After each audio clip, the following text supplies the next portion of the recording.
This is The Big Breakdown, a long look back at some of the biggest stories we're covering for you at the Hidden Killers Podcast and True Crime Today. This is Hidden Killers Live with Tony Bruschi, Stacey Cole, and Todd Michaels.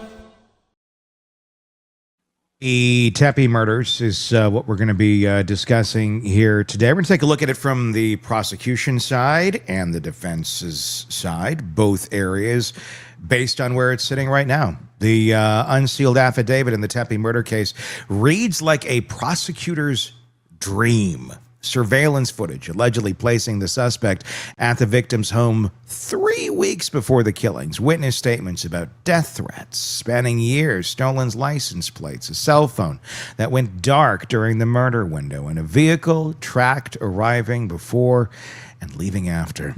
But how strong is this case really? What's the most damaging evidence? And where could it all fall apart?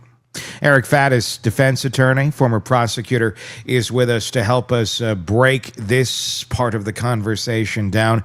Eric, let's start with the affidavit that was just unsealed in the Tepe case that lays out what prosecutors believe happened. Surveillance footage, witness statements about threats going back years, stolen license plates, cell phone data, vehicle tracking.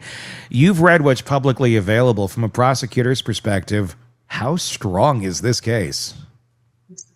You know, it seems to be getting stronger with every public release that the prosecution is issuing in terms of their evidence.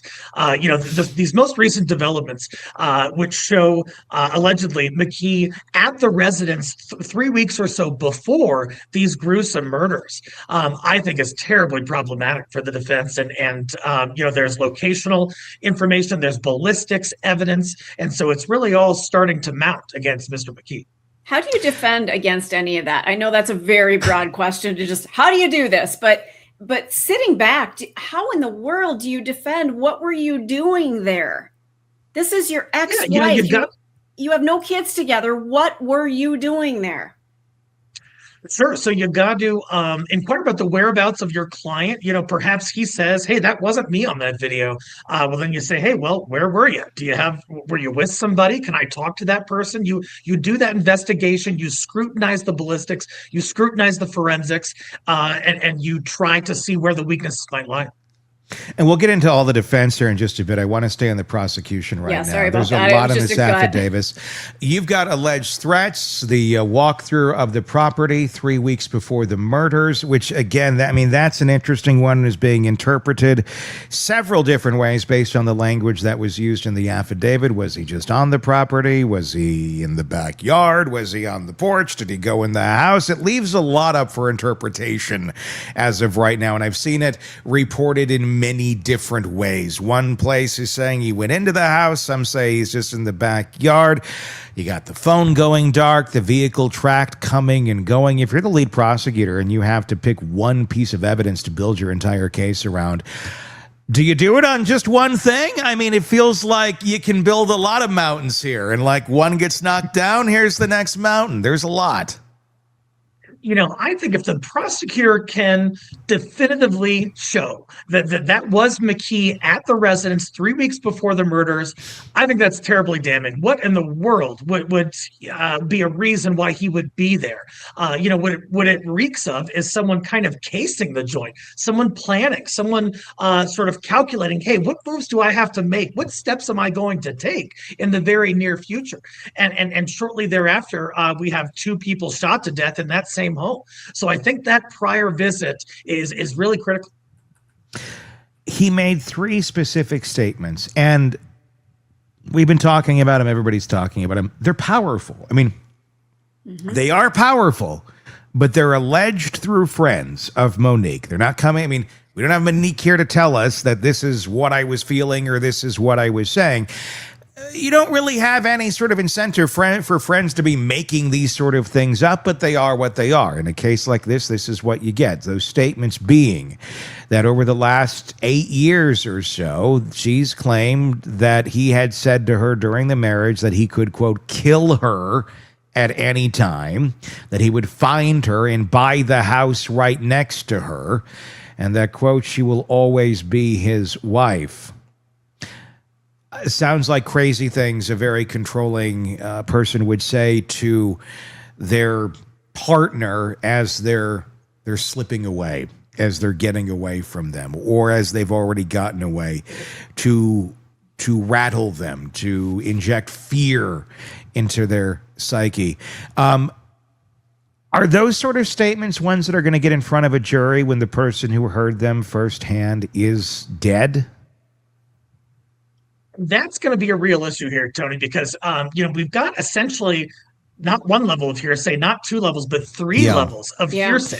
It's an out-of-court statement from McKee. Yeah, go ahead. It's powerful, but is it admissible? That's going to be a judgment call by the judge here, because like I said, there are those three levels of hearsay. It is an admission by a party opponent if McKee said it, so that takes care of that level. But then you have Monique saying it to a friend who then said it to law enforcement. However, if the defense at trial tries to impugn the credibility of Monique in some way, to say she was lying or she was exaggerating or making things up, it could possibly come in what's called a prior consistent statement on behalf of Monique. And in that way, it could get in front of the jury and would sort of sidestep the confrontation clause. But there's so many serpentine analytical questions that arise in terms of whether it's admissible. I mean, it feels like he's making these alleged threats that he could kill her at any time, and then she's dead. It's kind of like, I said it would happen, and it happened, allegedly. So to me, doesn't it just seem like he kind of, I'm sorry, I'm lost in this. The affidavit just, it floors me. I have no words. I just don't have a lot to say about it, because it's to me, it just proves that he did this, even though it's alleged, everything's alleged at this point. He was saying he was going to do this. I don't think she's going to sit there and make this shit up. She told her friends she was terrified. Right. Yeah, that very well could be. I think defense is going to say, hey, prove that he said that. And the person to whom he said it is gone. You can't do that. You can't cross-examine that person. Yeah, it's not like she died in a car accident. She died at the hands of a murderer. Allegedly. Is there more weight to... obviously she was murdered by a murderer. We don't know who that murderer is. Correct. Is there more weight to statements like this if they're coming from more than one person? If she told more than one person, if it's not just one friend coming in and saying, she told me specifically that he was going to buy the house next to her. If you have one person saying it versus you have five people that come forward and say it. I mean, granted, it's after the fact. Everyone could corroborate their stories and they could all be like, yeah, well, we all heard something like this. But if all five can come forward and say, this is exactly what she said to me, does that put more weight in the mind of a judge if they're going to allow something like that to be admitted into a trial? It definitely does, in part because most states have a hearsay exception for statements that just appear exceedingly reliable. So it's kind of like a judge might look at it and say, yeah, that's hearsay, but there is so much support behind it that I think it is fair game to give to this jury. And if you've got five people instead of one, I think that sort of catch-all hearsay exception might be strongly considered by a judge. What about the fact that, I mean, these are damning things, and this is always why people are, they ask the question, well, why should I report these things? Nothing happens. It's just a piece of paper. And I get it. I totally get it. Because that piece of paper that says, don't follow her, don't stalk her. I mean, it's a piece of paper. If someone's going to do it, they're going to do it. But it's on the record, at least. Yeah. It's there. It's there. So if you're in the situation where, let's say they were in a place where, oh God, there he is outside the house. Well, we already got it on a record that he's been stalking us. Call 911. They're going to arrest him right then and there. It won't be a slap on the wrist of, why do you happen to be here right now? It's like, well, I lost my kitten. A lot of things could be said, and then he could go on his merry way. Even more powerful now that they're dead and they're having to put these things into a trial format. If there has never been any sort of track record on the record of prior abuse, of making these sort of statements, of anything other than just within the social circles of Monique Tepe and her husband. It's not there. It's hearsay, essentially, is what it is. It's not on the record. Is that going to be difficult? Is that going to be an issue here as to why none of these things were on the record with law enforcement, especially when we're talking about that alleged prior visit to the house on December 6th? Again, no real record of that until after the fact, and even the visit itself is kind of sketchy in terms of what exactly was happening in that visit. Right. One general rule of mine that I advise clients on is usually you should err on the side of making a report when it comes to harassment, stalking, threats, those kinds of things. Even if it doesn't result in a criminal prosecution or something, most police departments will at least take the report. It's documented. It's memorialized. It can be accessed later for reference and that kind of thing. Here we have some people who are friends and some things were said to different friends and that kind of thing. And that's a lot more loosey-goosey than if you have like a typed up police report from a police officer. And one of the things that I've seen in our comment section is a lot of, and mainly for the most part, excuse me, women talking about how they are afraid to make that report because you've already got somebody who's stalking you. So now you're going to really piss them off by getting the, authorities involved in it. So this speaks to, you need to get some of that on the record. You need to have that documented. As scary as it is, does it actually escalate somebody to do something further because you did report them? Oh, it's an important point because after the report is made, in all likelihood, the police might go to this alleged perpetrator and say, hey, this lady's saying you're threatening her and stalking her and stuff like that. What of it? And if no prosecution comes from that, the alleged perpetrator is going to be pretty ticked off.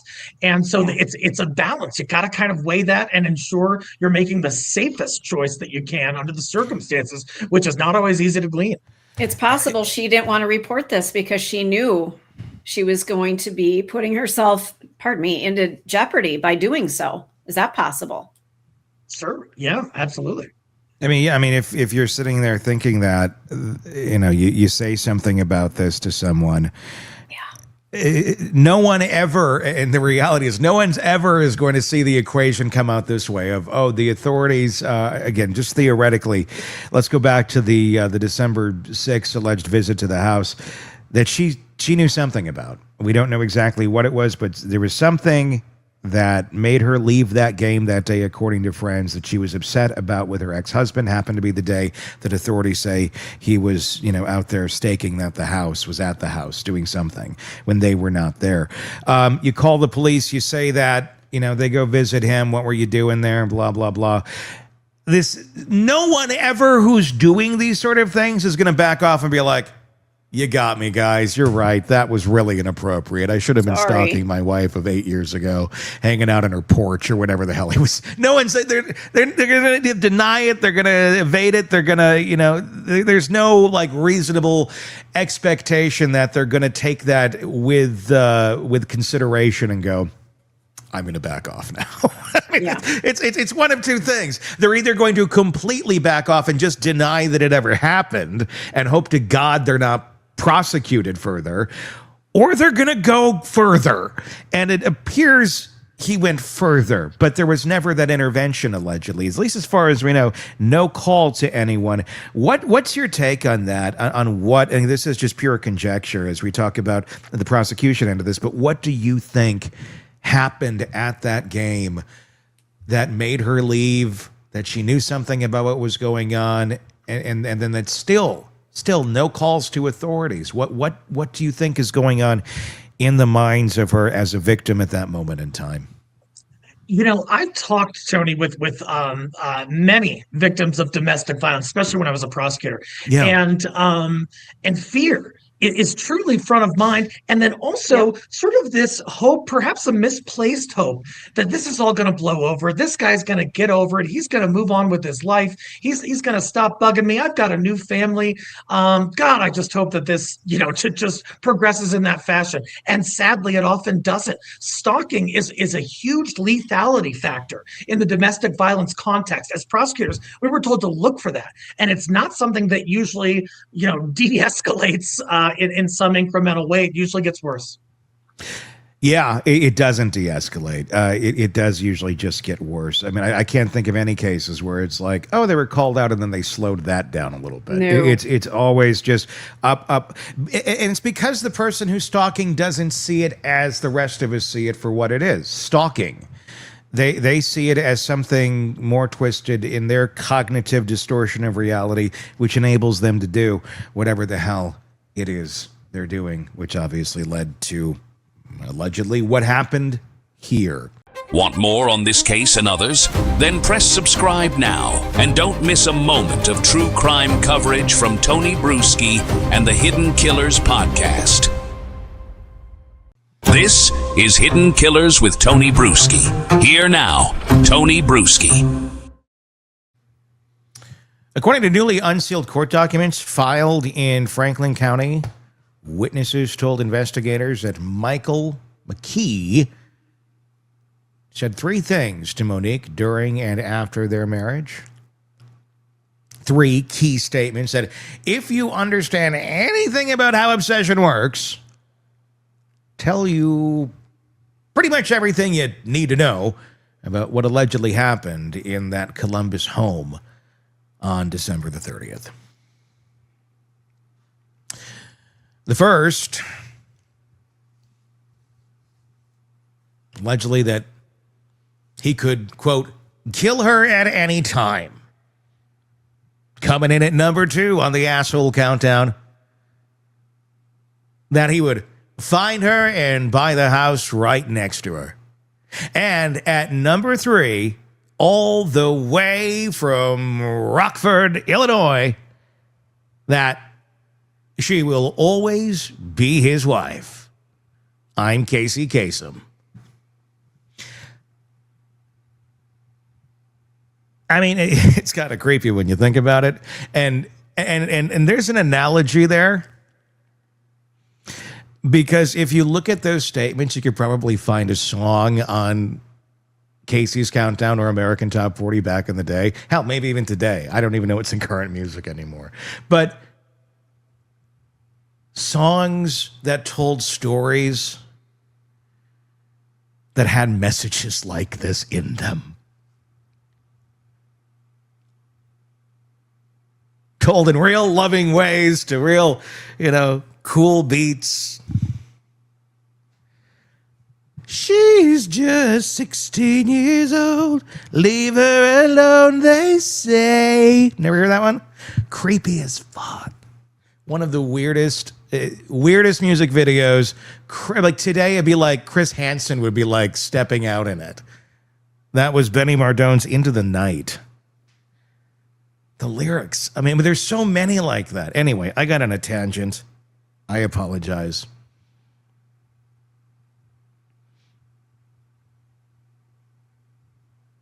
All those words. She will always be his wife. Find her and buy the house right next to her. Kill her at any time. Those aren't the words of someone who's heartbroken. Those aren't even the words of someone who's angry. They're the words of someone who fundamentally does not recognize that another human being has the right to leave or live. To Monique, that marriage ended in June of 2017 when a judge in Franklin County signed the decree. But according to these documents, to Michael McKee, it never did. And that distinction is everything, because when someone says, you will always be my wife, after you've divorced them, after you've moved back to Ohio, after you've remarried and had 2 children with someone else, they're not expressing love. They're expressing ownership. They're telling you that your choices, your legal documents, your new husband, your new life, that none of it registers. None of it counts in their mind. You belong to me. Tell her. You belong to... See, I told you, it's in these songs. You belong to them. Michael McDonald and the Doobie Brothers sang about it a long time ago. And back then, we're like, damn, that's a cool groove. I was an embryo at the time. And that belief, that absolute refusal to accept reality, is what allegedly drove everything that followed.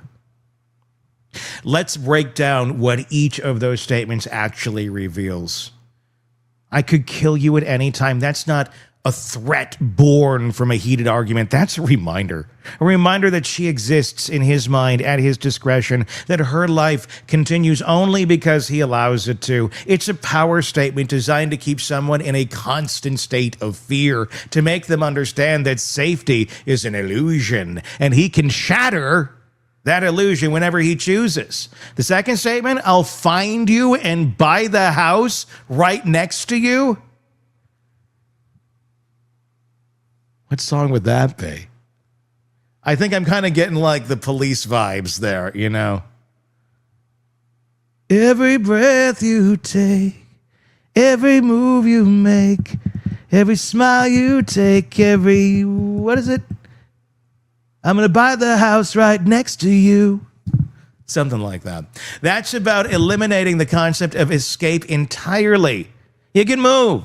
You can relocate. You can put hundreds of miles between yourself and this person, and he's telling you it doesn't matter. He will follow.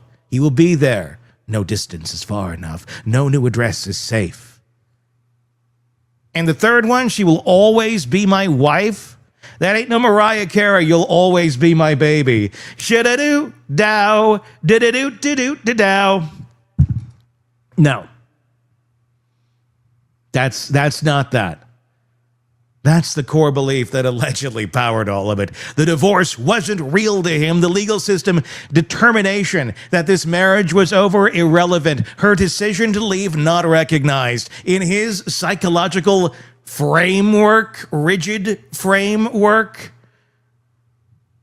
according to what witnesses told investigators, Monique never stopped being his property. There's a term in behavioral psychology for people like this: wound collectors. These are individuals who catalog every perceived slight, every rejection, every moment where they didn't get what they believed they deserved, and they hold on to it. Hold on for one more day. Won't you hold on for one more day? Things will go your way. Just hold on for one more day. That's how he was probably singing it in his car as he's driving away. Can't you just picture him listening to Wilson Phillips driving away? If you just hold on for one more day. I can't, personally. But I'm going to guess in the Lifetime movie, you're welcome. I don't know. Maybe the rights to that song in a Lifetime movie might be, I don't know. Anyway, whoever, you're welcome. People like this do not process.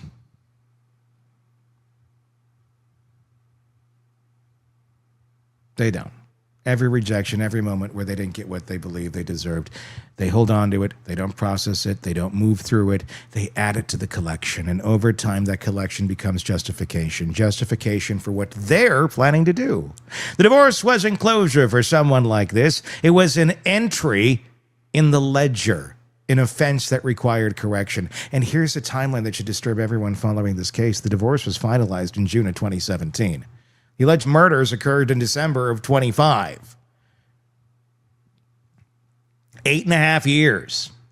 8.5 years during which, according to witnesses, McKee allegedly never let go of the idea that Monique belonged to him.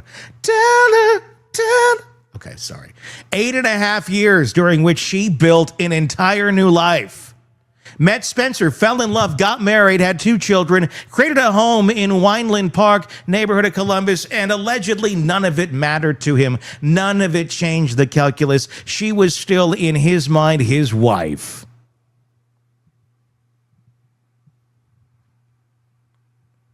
But the unsealed affidavit reveals something else, something that takes this beyond psychological fixation into alleged operational planning. Witnesses told investigators that during the marriage, McKee allegedly strangled Monique, that he allegedly forced unwanted intercourse on her. Now, I want to be careful here because these are allegations, statement made by witnesses to investigators, not proven facts determined by a court. But if true, they matter enormously. Because strangulation isn't just violence. In domestic abuse research, it's the single most reliable predictor of future lethality. Studies from the Training Institute on Strangulation Prevention show that a woman who has been strangled by her partner is 750% more likely to be killed by that partner. And if you're out there and you're hearing that for the first time, you're going, oh, shit. Yeah, it's okay. I was kind of shocked by that number, too. Might be a good time to get the fuck out. Strangulation is practice. It's a perpetrator learning what it feels like to hold someone's life in their hands. And if these allegations are accurate, this pattern existed years before Spencer and Monique were found shot to death in their home.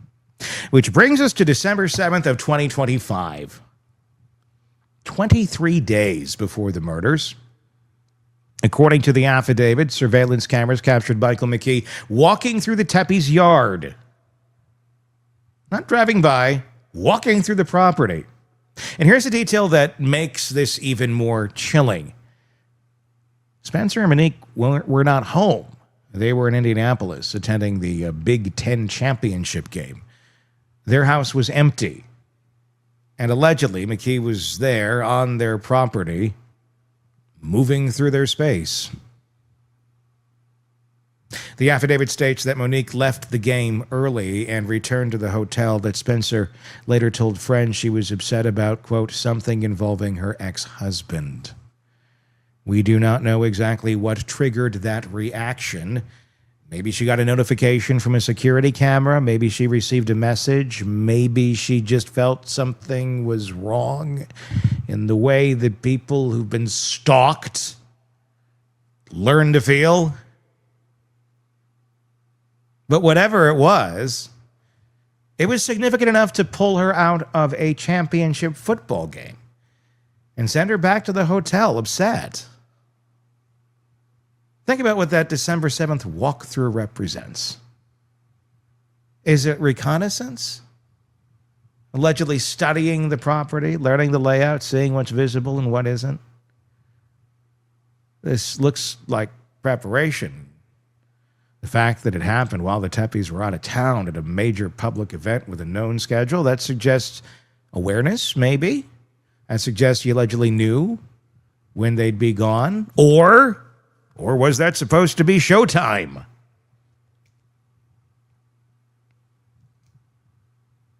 I'm going to guess he knew they were going to be out of town. December 7th to December 30th is 23 days. 3 weeks and 2 days, to be exact. And during that window, according to investigators, several things allegedly happened. McKee obtained stolen license plates, one from Ohio, one from Arizona, and used them on his vehicle at different times near the Tepe residence. Why would someone swap plates unless they knew cameras might be watching, unless they were trying to avoid being tracked? The silver SUV with the distinctive window sticker was captured on surveillance multiple times in the area. After his arrest, investigators found fresh scrape marks on his window where that sticker had been removed. Evidence, allegedly, of someone trying to eliminate identifying features after the fact. The affidavit also reveals that McKee's cell phone showed no activity from December 29th until afternoon on December 30th. The murders allegedly occurred around 3:50 in the morning. The phone going dark for that specific window isn't a coincidence. It's operational security. It's someone who allegedly knew enough to avoid creating a digital trail during the hours that mattered most. His vehicle was tracked arriving in Columbus before the murders and leaving afterward. He allegedly drove from Illinois to Ohio, allegedly carried out these killings, and drove back. This is what prosecutors mean when they use the phrase prior calculation and design. This is what Ohio law requires for aggravated murder charges. And the evidence laid out in this affidavit, if proven, paints a picture of something that was allegedly planned for weeks, maybe longer, maybe years. And that's kind of spooky about all this. Monique did everything right. She recognized the abuse. She left the marriage. She got divorced. She moved back to Ohio, away from him. She rebuilt her life with someone who, by all accounts, was a kind and devoted partner. She had children. She created a home. She followed every piece of advice that domestic violence experts give to survivors. Leave, create distance, start over, build something new.